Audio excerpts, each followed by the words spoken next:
চলতি বছরের ৬ মাসে ইসলামী ব্যাংক বড় ধরনের লোকসানের মুখোমুখি হয়েছে। জানুয়ারি থেকে জুন সময়ে ব্যাংকটির লোকসান ১৩০০ কোটি টাকা ছাড়িয়েছে, যা আগের বছরের একই সময় ছিল ৬৭ কোটি টাকার মুনাফা। এদিকে পুঁজিবাজারে তালিকাভুক্ত আরও কিছু ব্যাংক আর্থিক প্রতিবেদন প্রকাশ করেছে, যেখানে দেখা যায় ট্রাস্ট, এনআরবিসি ও এসবিএসি ব্যাংক মুনাফা করেছে। চলতি বছরের মে মাসে পরিচালনা পর্ষদ নিয়ে অস্থিরতা শুরু হয় ইসলামী ব্যাংকে, যার প্রভাবে আতঙ্কিত আমানতকারীরা অর্থ তুলে নিতে শুরু করেন। সেই অস্থিরতা কমে আসলেও এখনও নতুন পর্ষদ গঠন করতে পারেনি বাংলাদেশ ব্যাংক।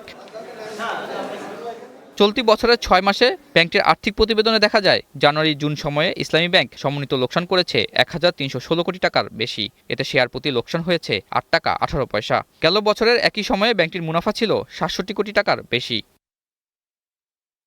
২০১৭ সালে ব্যাংকটির দখলের পর থেকে নানা অনিয়ম, দুর্নীতির ফলে ঋণের নামে বেরিয়ে গেছে ১ লাখ কোটি টাকার মতো। জুলাই গণঅভ্যুত্থানের পর অন্তর্বর্তী সরকারের সময় ব্যাংকটিতে হওয়া বিশেষ নিরীক্ষায় প্রকৃত চিত্র বেরিয়ে আসতে শুরু করেছে। এরই প্রতিফলন জানুয়ারি জুন সময়ে পড়েছে বলে মনে করছেন খাত সংশ্লিষ্টরা। লোকসানের বিষয়ে ব্যাংকটি জানিয়েছে, আমানতের উপর মুনাফার খরচ বেড়েছে। অন্যদিকে বিপুল পরিমাণ খেলাপি ঋণের বিপরীতে অর্থ সংরক্ষণও বেড়েছে। এতে বিনিয়োগ কমায় আয়ে প্রভাব পড়েছে। অন্যদিকে অন্যান্য ব্যাংকে থাকা প্লেসমেন্ট শেয়ার থেকে আয়ও কমেছে। তবে বাংলাদেশ ব্যাংকের সাম্প্রতিক নির্দেশনা অনুযায়ী ব্যাংকটি নানা পদক্ষেপ গ্রহণ করেছে বলে জানানো হয়। এদিকে জুন মাসে শেষ হওয়া পুঁজিবাজারে তালিকাভুক্ত কোম্পানিগুলো দ্বিতীয় প্রান্তিক ও অর্ধবার্ষিক প্রতিবেদন প্রকাশ করতে শুরু করেছে। এর মধ্যে ব্যাংক, বিমা ও তালিকাভুক্ত বহুজাতিক কোম্পানি রয়েছে। ব্যাংকের মধ্যে ট্রাস্ট ব্যাংক চলতি হিসাব বছরের প্রথম দুই প্রান্তিক মিলিয়ে শেয়ার প্রতি সমন্বিত আয় হয়েছে ১ টাকা ২০ পয়সা। গত বছরের একই সময় থেকে আয় কমেছে ১৬ পয়সা।